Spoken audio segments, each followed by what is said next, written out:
Welcome to today's tutorial that I'm uploading. It's for this small little house that went pretty viral on TikTok, and it's really simple. It doesn't require too many complex materials, and it's something you can make pretty easily in survival, I think. So let's get started. You're going to start out by making a 7x9 box on the floor. I use smooth stone for this, but you can use whatever you want. So what it comes down to is sometimes you can use cobblestone or something else, but this is more or less a cellar. This is going to function as a place for you to put some sort of crafting room or some other stuff you might want to stick in the basement. Now, this is going to be 4 blocks high, and for right now we're going to keep it hollow, because we will fill this up with things in the end when we start adding interior. Once we make it 4 blocks high, we're then going to fill it in on the top, and that'll be how this is done.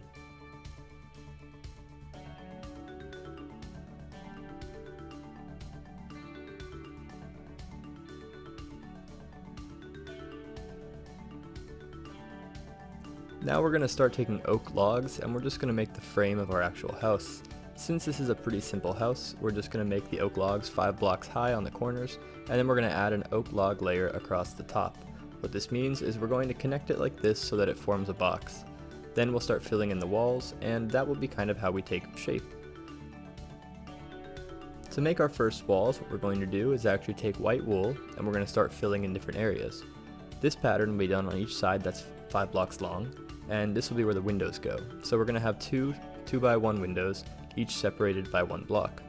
So we're going to lay it out just like this. Originally in the post I used bone blocks for the walls, and because I think it gives it a nice texture, but wool is a much more, normal material you can find out in the open, and if you have a lot of wool or bone, feel free to use either. You can also use white concrete here, or anything else you think would look good. Then for the other walls, we're just going to fill them in completely. It doesn't matter how you do it, you can use gray even or light gray, but I think using white and keeping the colors consistent is probably your best bet. Now for the roof, what we're going to do is, you see how we have all these little extensions with the wood logs out to the sides? We're basically going to do that for each corner, and then we're going to do it for the center of each wood log that's spanning across the top. That way we're going to have these little divots. These will help us to put lanterns and add little lights. For the roof, we're just going to do this exact function where we're actually taking the blocks and placing them across. Then, after we do 2 blocks, one on the far left side and one on the little block above where we made the outstretched log area, we're going to start building them up by 2. This will give the roof a little bit more shape. If that was hard to understand, I don't know how to perfectly explain it, but it looks just like this, and we just use whole blocks, so we don't have to worry about slabs or any kind of crazy curvature. Then for framing, I like to use dark oak planks, and I just kind of go like this. So we keep the slabs actually a half block below the top of the roof, and this way it's actually an underhang. So this also keeps it with a nice overhang for when we actually start doing outward detailing, like the farm or other little things that we could put outside the house. I think this is a good way to make the roof a little bit more stand out, and also change up the dimensions of the roof. When we don't make it perfectly aligned with the roof, it actually gives it a little bit nicer of a feeling. So I think that it's a really great idea to try and just keep it a little off. Then what we're going to do is take oak logs and build those up in the center points up to the top of the roof. Then we're going to fill in the surrounding area with white wool, and that will finish off our walls. For the windows, we're just going to use any color glass you like. White glass works, black glass works, but I suggest using panes. Here I just do regular glass because it's not that important, and then I add a little staircase underneath like that. I finally finish it by putting a lantern up on that little outstretched area, and then for the end of the trim, I connect like this. We're going to add a little chimney for fun, and it doesn't matter how you do this. I suggest using some sort of stone, whether it's andesite, cobblestone, polished andesite, or something else that's gray.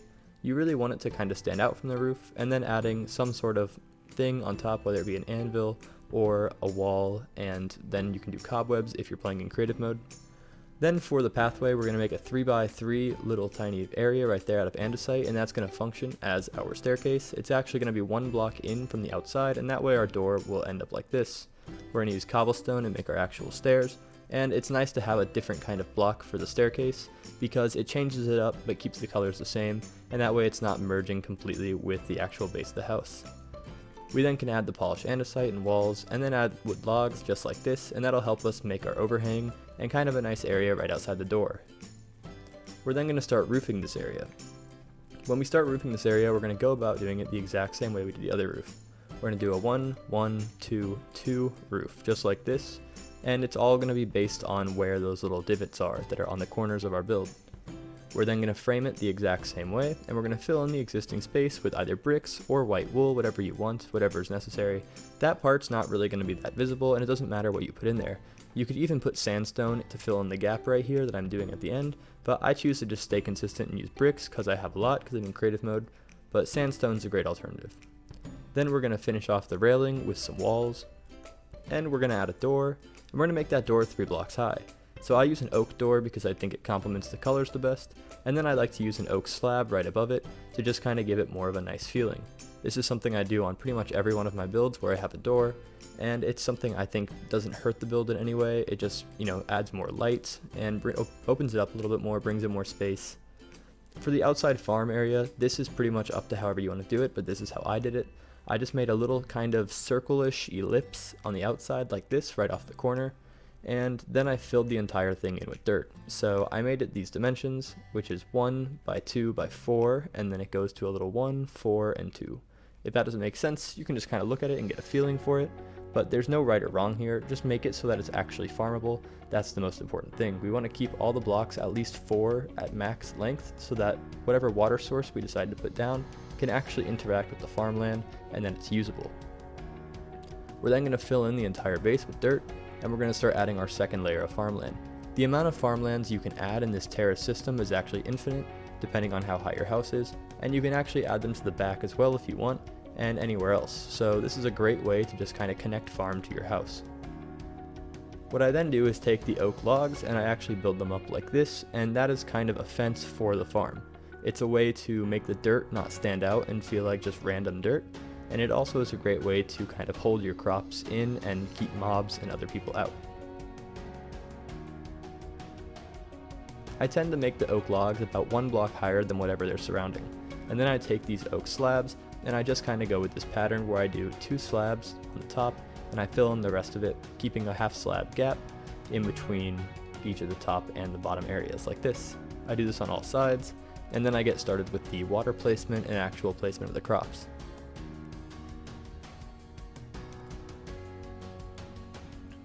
So here what I do is I just cut into it and I put the water down at the closest block source, and then I also do the same thing with our base. Since you're going to be using probably cobblestone or some other stone that's more accessible, it shouldn't be hard, but it is annoying at first, and there's definitely ways to get around it. So if you watch the video before you build it, maybe try to place the water and fill in the basement before you actually start doing the build. Once I have all my water placed like this in the different areas, it allows me to start actually making the farmland. For this I use wheat because wheat looks the nicest in my opinion, but I don't see an issue with using anything else, and you should really definitely consider using more things.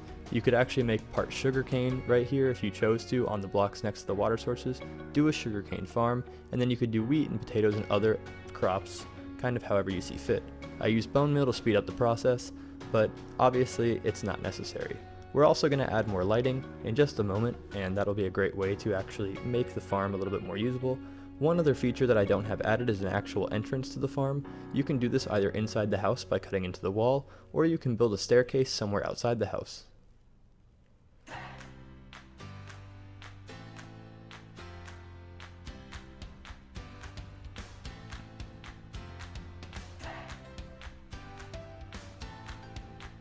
What we're going to do now is add our final lantern. So since we had these little half points with the wood logs sticking out on the roof, we're just going to use all those to place lanterns. This way there's nice lighting all around the house, and it will help our plants grow. It'll also stop mobs spawning really close. We can then go and add a little nice walkway here using gravel, and we can add some flowers. I prefer to stick with whites, reds, and blues here, but whatever you do, have fun with it and don't worry about it. This whole area out here is really not important and up to you, but I like to have a nice area. I like it to be well lit, and I also like it to feel very structured while also feeling very outdoorsy. When we start moving on to the inside, we'll see some more changes, but a good thing to also note is that you can use things like pressure plates, especially wood and stone ones, to kind of vary the texture on the ground and make it feel a lot better. You can also implement traps that way. Now inside we take some slabs and we just put them across the top. We then build up a log, and this is going to serve as a way to get upstairs. You can do a full upstairs if you'd like, but I also like the idea of keeping the upstairs partially open. That way it has a view down to the floor. We can then add the ladder, and we can also start adding chests and other things up top, kind of like a storage unit. I like to think of it like an attic. We can then add our beds, so I like to do a double bed here, and then add a trapdoor, and above the trapdoor, add things like chests or, crafting tables, flowers, or anything else you want. Imagine this is like a cubby for your bed. Then we can move on to the other side of the house and do the kitchen. You can use anvils, furnaces, smokers, anything you want over here. It's completely up to your discretion, and try to fit in as much resources as you need. This house should be able to accommodate pretty much everything you would ever want from a house that could have with functionality, so you don't have to be really creative with how you place it, but you can choose to kind of make more or less a realistic kitchen somewhere if you prefer. It's not huge. I was just trying to show what we can fit in here and how many different varieties of things we can have while it's still feeling quite comfortable. So as you see, I go with the smoker on the right side, but also the smoker in the center with the wall above it could be a great way to kind of have a chimney, but it's up to you.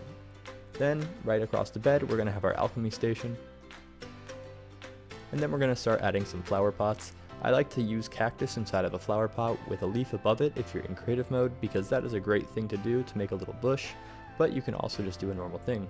Then below the ladder, cut a hole and start working on the basement. As I discussed earlier, there's an issue with water flowing out right now in the basement, so you can take more of your stones and you can just fill that little in, and you don't have to fill the entire thing in, just that spot, and kind of make it go to the ends.